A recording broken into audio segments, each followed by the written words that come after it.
तीन पाकिस्तानी नौजवान सहेलियों ने पाकिस्तान से यूके पहुंचकर यूके के कानून का इतना फायदा उठाया जिससे सुनकर आप भी हैरान हो जाएंगे। इनकी शादियां तो पाकिस्तान से बरतानिया हुई, लेकिन बरतानिया पहुंचकर चंद ही सालों में नेशनैलिटी तो हासिल कर ही ली, लेकिन साथ ही साथ अपना घर बार वहां पर अपना सेटअप बड़ा खूबसूरत कर लिया और फिर उसके बाद अपनी फैमिली को भी अपने पास बुला लिया। जनाब अली, तीन नौजवान लड़कियां जिनका ताल्लुक पाकिस्तान से है, सहेलियां हैं, एक दूसरे के साथ वक्त गुजारना, फैसला किया कि हम शादियां भी इकट्ठी करेंगे और करेंगे तो पाकिस्तान से यूके करेंगे।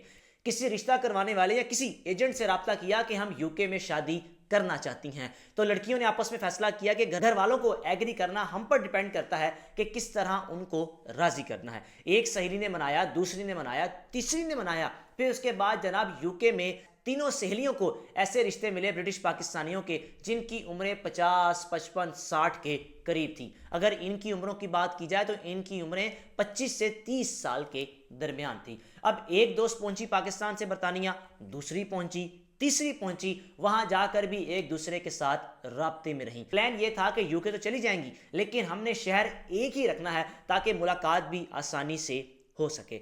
अब जनाब तीनों पाकिस्तान से बरतानिया तो पहुंच गई। एक साल गुजरा, तीनों की शादियों को एक एक साल हो चुका था। और अगर इनके खावंदों की बात की जाए, उनकी उम्रें पहले बता चुका हूं कि 50 से 60 साल के दरमियान थी। बड़े शख्स के साथ शादी करने का मकसद ये था कि उसको कंट्रोल में रख सकें, और अगर अपने एज फेलो से शादी करती, जिस प्लान के साथ ये पाकिस्तान से बरतानिया पहुंची थी, उस प्लान में कामयाब नहीं हो सकती थी। अब जनाब 1 से 1.5 साल बाद इन तीनों ने क्या किया, जब इनके डॉक्यूमेंट्स या पेपर्स बनने के करीब थे, पहले 3 साल में ILR मिल जाता था, इन्होंने किया क्या।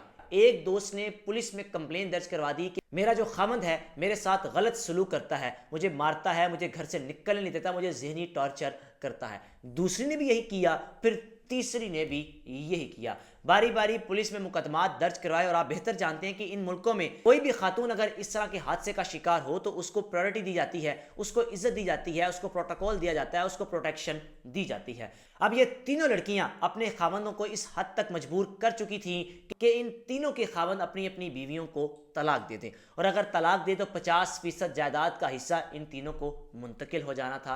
अदालत के जरिए खुला तो हासिल कर ली। खुला हासिल करने के बाद उन तीनों की आधी आधी दौलत हासिल की, और दौलत हासिल करने के बाद फिर भी ये मजलूम थी, क्योंकि इनका मुकदमा ऐसा था कि अदालत ने इनको रिलीफ दिया। जनाब अली, अलहदगी हुई। अलहदगी के बाद ये वहीं पर रहती रही, पैसे इनको मिल चुके थे, और फिर जो इन्होंने मुकदमा दर्ज करवाया था उसकी वजह से इनको हमदर्दी मिल रही थी, का केस मजबूत था, और आहिस्ता आहिस्ता यूके की गवर्नमेंट ने इनको पासपोर्ट भी दे दिया। हमारे मुल्क में रहे इनके साथ ये वकूआ पेश आया। और याद रहे, इन तीनों ने मुख्तलिफ अदालतों में राब्ता किया। ऐसा नहीं कि एक ही अदालत में जाकर केस दायर कर दिया, क्योंकि अगर एक ही अदालत में केस दायर करती, इनका ये खेल बेनकाब हो जाना था। ये तीनों दोस्तें आज भी यूके में मौजूद हैं, बड़ी शहाना जिंदगी गुजार रही हैं। सिर्फ प्लान यही था कि शादियां हमने यूके में ही करनी है। ये तब इन्होंने किया जब 3 साल में ILR बन जाता था। अब तो 5 साल हो चुके हैं, बल्कि कुछ इतलात ये भी हैं ILR की मुदत बढ़ाकर 10 साल भी कर दी गई है।